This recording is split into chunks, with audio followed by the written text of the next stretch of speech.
Bonjour, voilà donc pour le premier cours, on va regarder les notions essentielles liées à la perspective à un point de fuite. Donc ce sont quelques notions qui sont importantes à intégrer.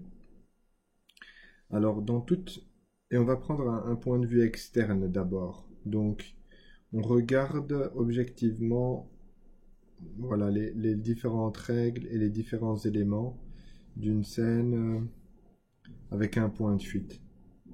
Donc nous avons, la première chose, c'est qu'il y a un spectateur, donc un observateur, le dessinateur, qui va se mettre face à un objet, donc face à un tableau. Nous, on va appeler ça tableau. C'est un plan, le tableau, un plan bidimensionnel, donc deux dimensions. Ça peut être une façade, ça peut être un mur, ça peut être enfin tout élément en fait plan. Et là devant va se placer le spectateur, l'observateur. Donc c'est un petit bonhomme, nous, et on va en fait nous regarder perpendiculairement.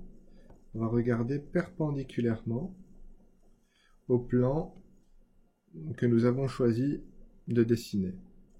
Donc, alors ça c'est une condition excessivement importante. On doit avoir donc un angle de 90 degrés. On doit être perpendiculaire à ce plan pour que ça soit une perspective à un point de fuite. On verra ensuite deux points de fuite, mais pour l'instant, un point de fuite, vous devez vous placer à 90 degrés, donc perpendiculairement au tableau. Donc, quand ceci est fait, il y a voilà, il y a la ligne de sol, donc qui est la ligne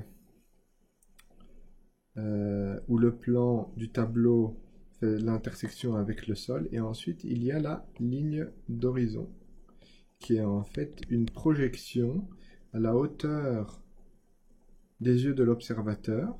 Il peut également être assis, évidemment, donc s'il est assis, il aura une différente hauteur, mais ce sera tout le temps une projection parallèle à la ligne de sol tant que le sol est plan, donc est plan, oui, donc pas en pente. Et l'intersection de votre rayon visuel, de votre regard avec ce tableau à 90 degrés est en fait le point de fuite. Le point de fuite. Le point de fuite est excessivement important. En fait, le point de fuite, évidemment, se trouve tout au bout. C'est une projection mentale. Et donc, nous, on le rapporte au tableau pour pouvoir dessiner, vu que notre feuille, évidemment, est aussi bidimensionnelle. Donc, on a en fait notre espace dont je dessine les délimitations du plafond, qui sont ici, et les délimitations du sol, qui sont ici.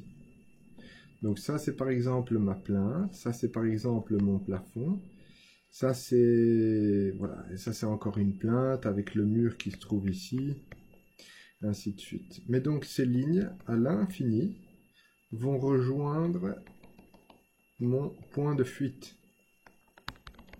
Donc tout ça va rejoindre mon point de fuite pourtant que j'ai mis là. Donc ce point de fuite va faire que ces droites-ci, toutes ces droites qui délimitent mon espace et qui sont parallèles à mon rayon visuel, elles sont parallèles à mon rayon visuel, toutes donc perpendiculaires également au tableau, vont rejoindre mon point de fuite à l'infini.